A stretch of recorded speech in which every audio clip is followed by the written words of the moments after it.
অসমৰ জাতীয় উৎসৱ বিহু বিষয়ে ৰচনা। জাতীয় উৎসৱ কাক বোলে? এক ভৌগোলিক আবেষ্টনীৰ মাজত বসবাস কৰা বিভিন্ন ধৰ্মাৱলম্বী আৰু বিভিন্ন ভাষা-ভাষী লোকে এখন দেশৰ নাগৰিক হিচাপে জাতীয় পৰিচয় অটুট ৰখাৰ বাবে পালন কৰা উৎসৱকেই জাতীয় উৎসৱ বোলে। এই জাতীয় উৎসৱ পালনত সকলো দেশবাসীয়ে সমান অধিকাৰ আৰু স্বাধীনতা আছে। অসমৰ জাতীয় উৎসৱ।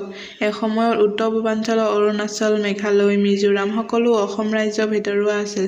বৰ্তমান এইবোৰ বেলেগ ৰাজ্য হোৱাত অসমৰ অৱশিষ্ট অংশহে অসম হৈ আছে। অসম নামৰ এই ৰাজ্যখনৰ বৰ্তমানৰ জাতীয় উৎসৱ পূৰ্বৰ পৰা পালন কৰি অহা বিহু উৎসৱটিয়েই। ধৰ্ম, ভাষা, জাতি বেলেগ হ'লেও অসমীয়া বুলি পৰিচিত জাতিটোৰ জাতীয় উৎসৱ বিহু। বিহু কেইটা আৰু কি কি? অসমীয়াসকলে পালন কৰা বিহু ঘাইকৈ তিনিটা। ২ মাহৰ সংক্ৰান্তি বা দোমাহীৰ দিনা এই উৎসৱ পালন কৰা হয়। মাঘ বিহু, বহাগ বিহু আৰু কাতি বিহু। এই তিনিটাই অসমৰ প্ৰধান বিহু বা জাতীয় উৎসৱ। মাঘ বিহু। পুহ আৰু মাঘ মাহৰ সংক্ৰান্তীয় দিনটোক মাঘ বিহু হিচাপে পালন কৰা হয়। বিহুৰ আগৰ দিনটোক উৰুকা বোলে। মাঘ বিহু ভোগালী বিহু বোলে। এই বিহু পালনৰ আগে আগে ধান খেতি চপাই ভঁৰাল ভৰাই ৰখা হয়।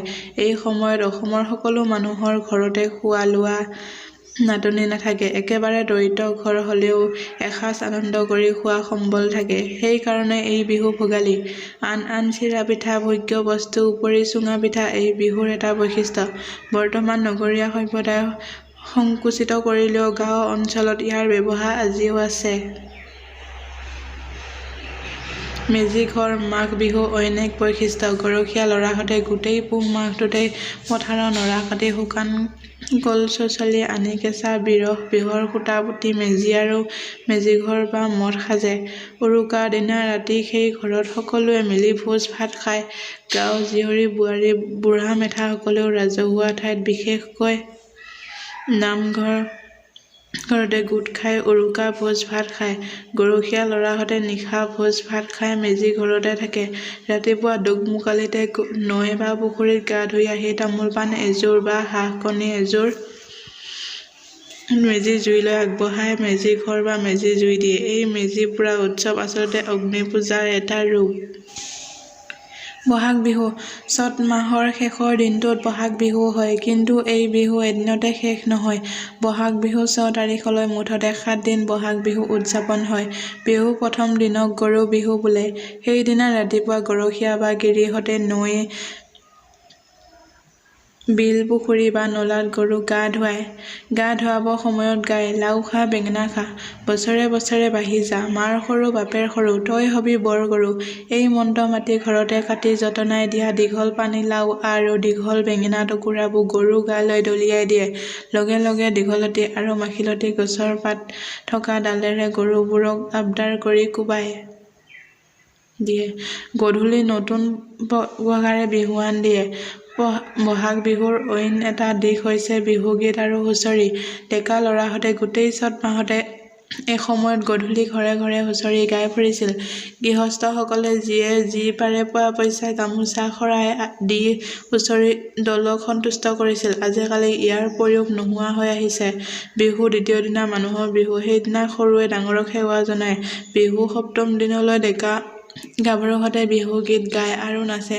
মুকলি পথাৰ, নৈ, ঘাট আদিত সমূহীয়াভাৱে বিহু নাচ নাচে আৰু গীত গায়। বিহুৰ বতৰত বিহুগীতৰ যোগে মনৰ দুখ বেদনা আৰু আনন্দৰ ভাৱ প্ৰকাশ কৰে।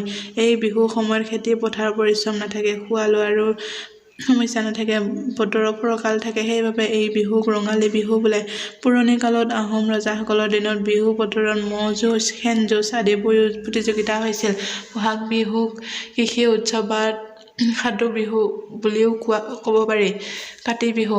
আহিন মাহৰ সংক্ৰান্তিয় দিনা কাতি বিহু পালন কৰা হয়। সেই সময়ত মানুহৰ খোৱা-লোৱা নাটনি নাথাকে। নতুন শস্য চপোৱা সময় নহয়। বাৰিষা পৰিশ্ৰমৰ অন্তত মানুহৰ শৰীৰ মন ভাগি পৰে। এই বিহুত ৰং-ৰহইচ বা খোৱা-লোৱাৰ ধুমধাম নাথাকে। সেইকাৰণে এই বিহুক কঙালী বিহু বোলে। বিহু দিনা গোসাঁই টাবত তুলসী পুলি ৰুই আকাশবন্তি জ্বলাই লখিমীক আদৰা হয়। সামৰণি।